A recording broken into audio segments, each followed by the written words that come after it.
about Brock and his prognosis? Well, Brock is, he's still being evaluated at this time. He's not making the trip. We'll know more about his situation when we get back. Hughes today. Quinn's sick. We're hoping he ends up making the trip, but we didn't want him to, practice in case he gives it to anybody else. So hopefully he feels much better tonight and he can get on a plane tomorrow. Is that why he shut down, or there was no practice yesterday? Because Yes. it was quite abrupt. Well, we had a couple guys throwing up, and we didn't want that to filter through the team. As you know, in Vancouver, it's happened before, and we just tried to take preemptive precautions, I guess.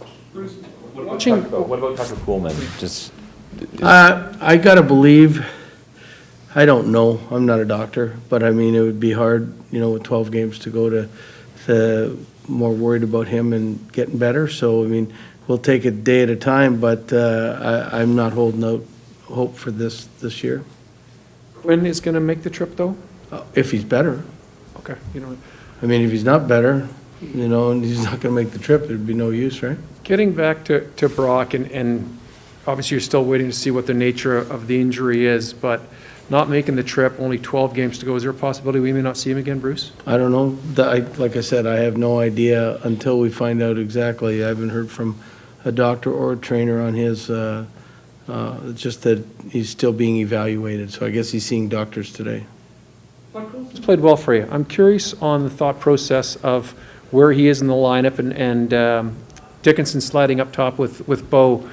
Any thought of putting Pods there, or Yeah, just a thought process on Bruce? There was a lot of different thoughts. I was thinking more on the that Pods and Chason played really well the other night, and keep them together. And they're fairly sound defensively. So I mean, if you have a defensive line, and I thought Dickey played well for his first game, but before he was hurt, he was playing with Horvat, and they were doing pretty well. So that was the scenario with them.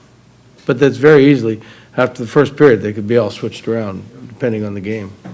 Burrow's been on a long time, Bruce. Yeah. If he pairs with Hunt tomorrow, what are you expecting from him? He had a pretty good run before he got hurt. Before he was hurt, he was playing really well. I mean, he's aggressive, he plays with energy, he's enthusiastic, and he plays simple games. So, I mean, if he brought that same enthusiasm and everything else, then that would be great. That's what we're looking for. bringing a body up for this trip, or are you going to start? I'll talk to Patrick at the airport whether he has or whether he is or what the deal is. Your left shot options with Quinn out are kind of limited. Dermott played with different guys in Toronto, different pairings. He was with Myers today. Any particular rationale there, or is just a left-righty? Talking to Brad, it's lefty-righty, and just what he thought. Burrows and Hunt have played together before, and so, I mean, it was something that he thought, let's see how it works. I mean, in practice, that's where you experiment with and see how the comfortability of both those guys are with each other. If they're not comfortable with each other, then, then you move them. And Myers have played together almost the whole year. So, I mean, we're seeing what we would have to do just in case Hughes wasn't there. Vegas has won 5 in a row, 7 of 10, and getting good goaltending. Eichel seems to slowly be coming around. We know what didn't happen here the other night with a slow start and not getting things done in overtime. What has to change tomorrow night?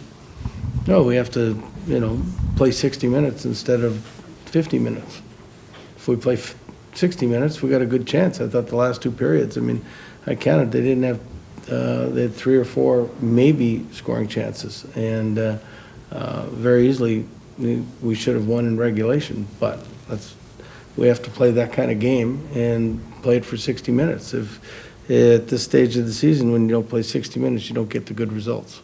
I'd be remiss if I didn't ask you this question. Ryan Getzlaf, over the years, blew up a lot of Canucks with tremendous hits. It looks like he's retiring for good this time at the end of the year. You must have some incredible memories of Ryan. Yeah, one of the best captains I ever had.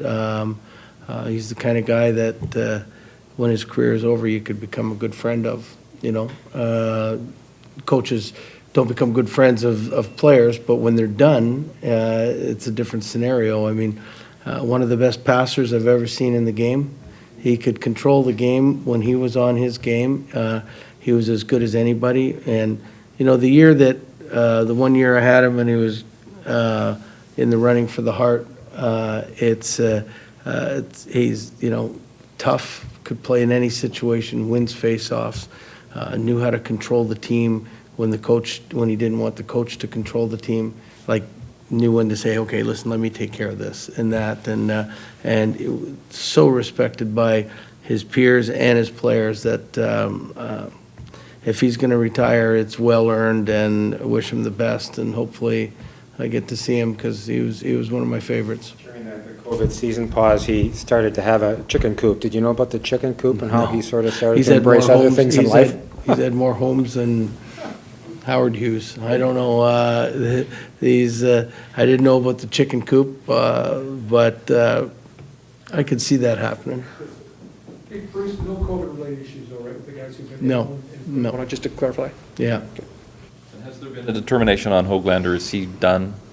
Well, he's still not practicing, so, I would got to believe with 12 games to go, and if we make the playoffs, there's a certain situation that he could play, but I don't see him practicing this week either, so, it's up in the air, but I don't think so. Been on teams, Bruce, obviously, that had winning cultures.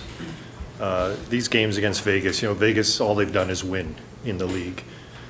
This team is still trying to figure that out. Does culture matter at a time like this? At this stage, the only thing that matters is wins and losses. You create culture by winning. And, I think we've won a lot more than we've lost since I've been here at least. And we compete hard most nights, most every night. And that's all. We get a chance to knock them off, then great. I know they want to sit there and beat us and eliminate us as soon as possible, but that's what makes sport great.